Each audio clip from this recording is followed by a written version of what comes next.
All right, we're over at SWR&C Southwest Rod and Custom, but that's the place of business we're at. But we're actually at D.I.Y. Auto School right here because that's what you're doing. You're watching my friend Pete, and we got a guest with us, Walter. Walter, the Honda guy, is here, and now I just got done painting my son's Volkswagen, and I missed a big dent on it. So what we got Walter with us today.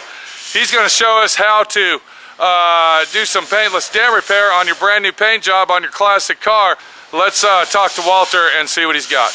Welcome to D.I.Y. Automotive School with my friend Pete and Minnie, the body shop girl. It's everything you need to know about cars and more.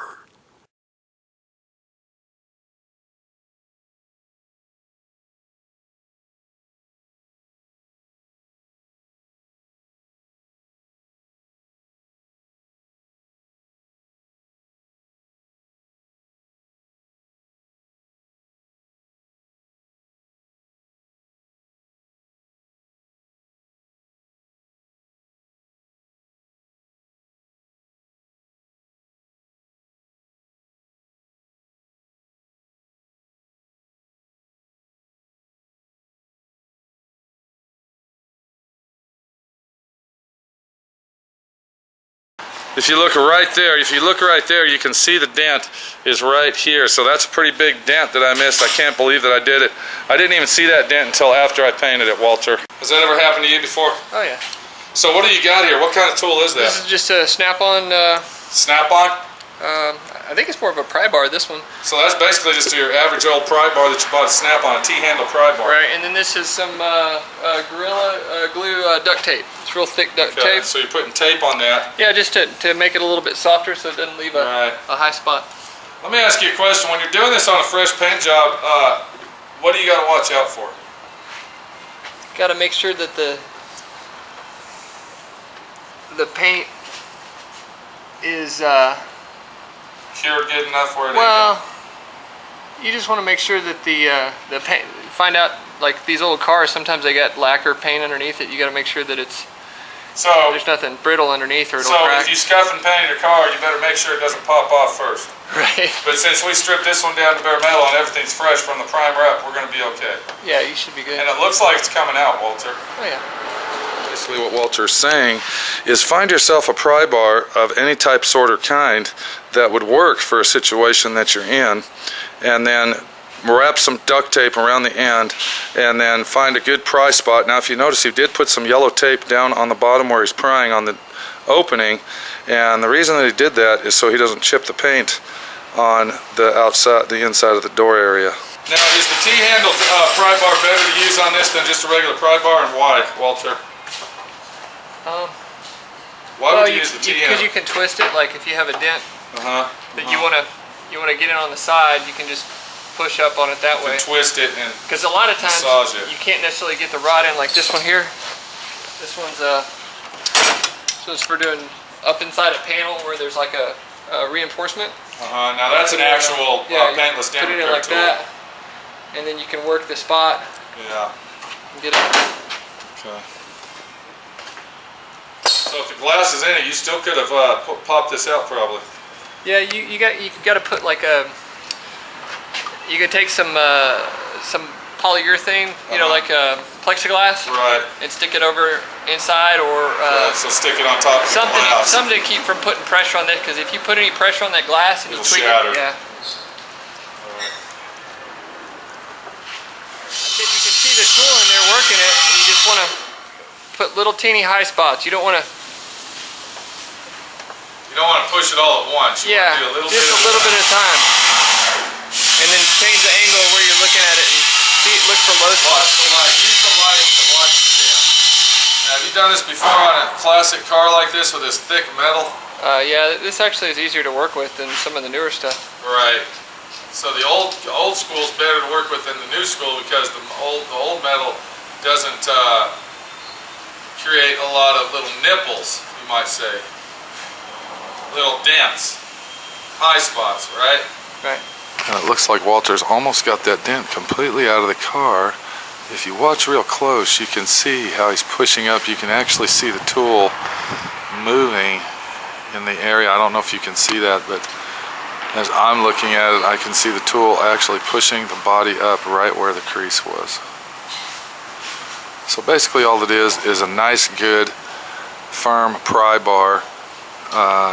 And if you look at Walter's hand over here, that is why you use a T-handle style, because you can get a good pressure on it. And now what he's doing, he's basically taking it and sliding it back and forth, shimmy-shammying it as he moves. He's final finessing a small dent that I missed. And when you first start this, it seems to me the way Walter was doing it, he was taking it very, very careful at first to watch the metal as it moves to make sure that he doesn't use it too hard. So it's a good deal when you start doing this on any particular car that you do it lightly to get the feel of how thick the metal is and what you can actually do with it. So now if we look at our door, you can see the dent is 90% gone, 90% gone, and it's considerably 100% nicer. So could a beginner do this, Walter, if he wanted to, if he had the right tools? Do you really got to have a lot of special training to do this? It takes a lot of practice. But on this old school metal, it really doesn't, does it? Well, you can mess it up pretty quick, but the trick is to do it light and just watch the tool and make sure you don't make any marks. Right, kind of work your way into the pressure that you need. Is that what you're saying? Yeah. I mean, even Weekly Loser might be able to be doing this. Am I correct? If he had enough practice at it. Yeah. Where's the dent at? Can you point at? Oh, we're way over here. Oh, I thought you were up here. Okay, I don't even see it, man. I see a little. Okay, yeah. Did you get that out, Walter? Okay, now what kind of tool is this? This is another spade tool, angle type tool that you're using. I would say this takes a lot of skill. Because if you push too far, don't you got a big problem? Yeah.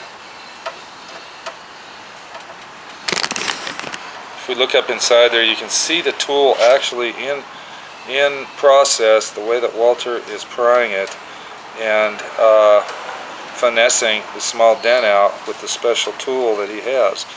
Now, you were saying something about once you get them out to where they're 95% gone, if you color sand and buff him, it usually hides them and takes the rest of it out. Is that true? This has got a little texture on it because you weren't able to get to it, but yeah, you can take some of the texture out of it if you need to. Which will flatten it out even more. Right. Which one are you working on now? Same one? Walter's got a look on his face like a lion hunting a baby gazelle. Okay, can I say something to you, please? His son will be watching this. Well, you Okay, look at the concentration on it. Keep the filth out. That's nature. Okay, but lions hunt baby gazelles. But his son is going to be watching. Have you ever seen a lion catch a gazelle? Because usually the gazelle outruns the lion. Hey, you make a terrible window. I'm sorry, Walter. Basically, loser, shut up. There we go.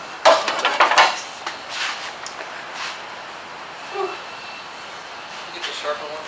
Get it all the way out. We don't need to get it all the way out, Walter. Yeah. It looks good, dude. Nah, you can Man, get it it's out. for my son. Okay, hold on now. You're not putting any tape on that one. There's tape right there. No, on the tool. Now, is that a homemade tool that you got there? No, this is. What does this tool look like? It's a snap-on. It's a little Could you make these if you wanted to out of some 1/4-inch rod? Just make your own? Yeah, but these are tempered, so So they're harder. they don't twist. Yeah. So basically, once they make them, they temper them to harden them. And as we look at Walter doing this, you can see that this is not an easy job, but it is a job that you can usually learn at home on your own. If you're not like Loser Weekly guy and not even paying attention, then that's the situation you have. We see that he doesn't really care. Now, how much would something like that cost, Walter, if you had a dent guy come over and do that? Huh? Depends. They usually charge like 20 to $30 a dent. $20 to $30 for a little ding like you're doing? Depends on how big they are. Now, actually, to do it right, you really need special lighting as well. Using the light that we're using here isn't really the angle to go in. Well, Right. these clouds actually help a lot. Oh, do that? Yeah, because you can see the difference in the texture. Huh. It looks like Walter's very busy doing this, but as we're looking at the tools he's got, you can see these are special pry bars. If you look at this one here, it's looks like a big pry bar, but it's got a flat end on it. This one's got a curved end as well. And then this is a miniature one of this one. So this is a technical situation that we're working with here. And it does take practice to do this, but practice does make perfect. I think it looks pretty good, dude. What do you think? Yeah. You think it's good enough to pass? Get it on the car and don't buff it yet, and I'll get it all the way out. All right, dude. Yeah, that's a lot better. Sure enough. All right, thanks for the lesson, Walter. I appreciate it. Actually, if you want to hold it here. You want me to hold it up here? Yeah. Okay. No, I can't do it that way. Hey, Let's wait till we get it on the car next week, Walter. Huh? Yeah. We'll get it on the car next week and do it, bud. Okay. Good. All right.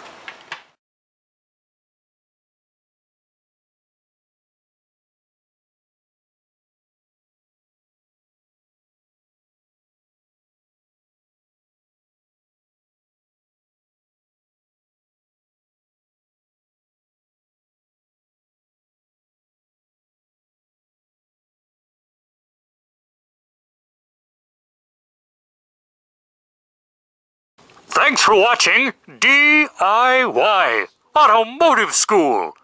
Classes don't stop till you know everything.